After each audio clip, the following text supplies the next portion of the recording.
പടക്കളത്തിൽ ബീഹാർ.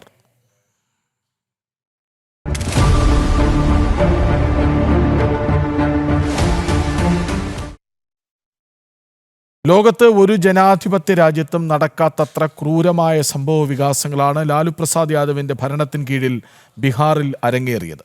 മൃഗങ്ങൾ പോലും നാണിച്ചു തലകുനിച്ചു പോകുന്ന കാട്ടുനീതിയുടെ കാലമായിരുന്നു 1990 മുതൽ 2005 വരെയുള്ള ലാലുവിന്റെ ഭരണകാലം. ലാലു ജംഗിൾ രാജിന്റെ ചോരമരവിപ്പിക്കുന്ന കഥകളിൽ ഒരെണ്ണം കാണാം. ഓ പൊണ്ടാട്ടി പേരെന്നപ്പാ? കവിത. വയസ്സെന്ന 30.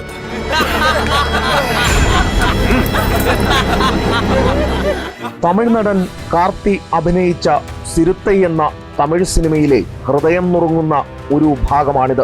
ഇങ്ങനെയൊരു സംഭവം യഥാർത്ഥ ജീവിതത്തിൽ നിങ്ങൾക്ക് ആർക്കെങ്കിലും സങ്കല്പിക്കാനെങ്കിലും കഴിയുമോ?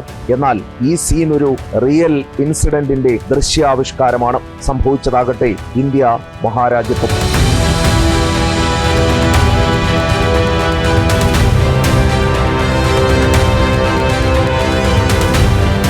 1990, 2005 കാലത്തെ ബീഹാർ. ലാലു ഭരണത്തിന് കീഴിൽ ബീഹാറിൽ ജംഗിൾ രാജ് നടമാടിയ കാലം. 1995 IAS ഉദ്യോഗസ്ഥനായ ഭർത്താവ് BB വിശ്വാസിനൊപ്പം ചമ്പ വിശ്വാസ് എന്ന സാധു സ്ത്രീ പട്നയിലെ സർക്കാർ ക്വാർട്ടേഴ്സിൽ താമസത്തിനെത്തി.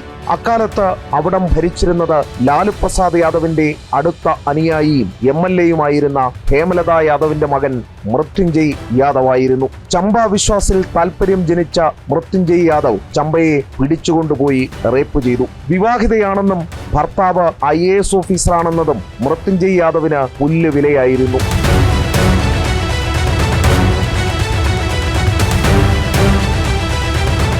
പരാതിയുമായി ചമ്പ വിശ്വാസ് MLA ഹേമലതയുടെ അടുത്തെത്തി. എന്നാൽ അവരാകട്ടെ ഇരയെ ഭീഷണിപ്പെടുത്തുകയും തന്റെ മകനൊപ്പം കഴിയാൻ പറഞ്ഞുകൊണ്ട് ചമ്പയെ സ്വന്തം റൂമിലിട്ട് പൂട്ടുകയും ചെയ്തു. അവിടെ മുഴുവൻ ആളുകളും നോക്കി നിൽക്കെ മൃത്യുഞ്ജയ് വീണ്ടും ചമ്പയെ മാനഭംഗപ്പെടുത്തി. ഭർത്താവിനെയും മക്കളെയും കൊല്ലുമെന്ന് ഭീഷണിപ്പെടുത്തിയ മൃത്യുഞ്ജയ് യാദവ് ചമ്പയെ അവന് തോന്നുമ്പോൾ പിടിച്ചുകൊണ്ടുപോവുകയും ആവശ്യം കഴിയുമ്പോൾ വീട്ടിൽ കൊണ്ടാക്കുകയും ചെയ്തു പോന്നു. കുട്ടികളുടെ മുൻപിൽ വെച്ച് പോലും ചമ്പയ്ക്ക് നേരെ ഇയാൾ ലൈംഗിക അതിക്രമം നടത്തി. 1995 മുതൽ 97 വരെയുള്ള 2 വർഷക്കാലം തുടർച്ചയായി ചമ്പ ബലാത്സംഗം ചെയ്യപ്പെട്ടു.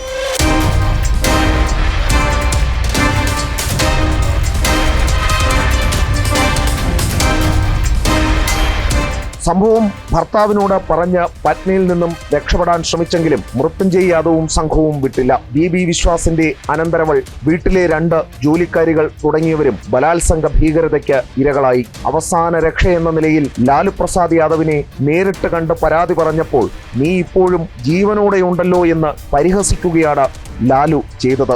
2 കൊല്ലം നീണ്ട ചോര മരവിപ്പിക്കുന്ന പീഡനത്തിനൊടുവിൽ 1998 BJP നേതാവ് സുശീൽ കുമാർ മോദിയുടെ ഇടപെടലിലൂടെയാണ് സംഭവം പുറം ലോകത്തെത്തുന്നത്. 2005 അധികാരത്തിൽ നിന്നും തുടച്ചു നീക്കപ്പെട്ട RJD പിന്നീട് സ്വന്തം നിലയിൽ ബീഹാറിൽ തിരിച്ചു വന്നിട്ടില്ല. ഈ ക്രിമിനൽ സംഘത്തെ വീണ്ടും വാഴിക്കാനാണ് മലയാള മാധ്യമങ്ങളടക്കം വാഴ്ത്തുപാട്ട് പാടുന്നത്.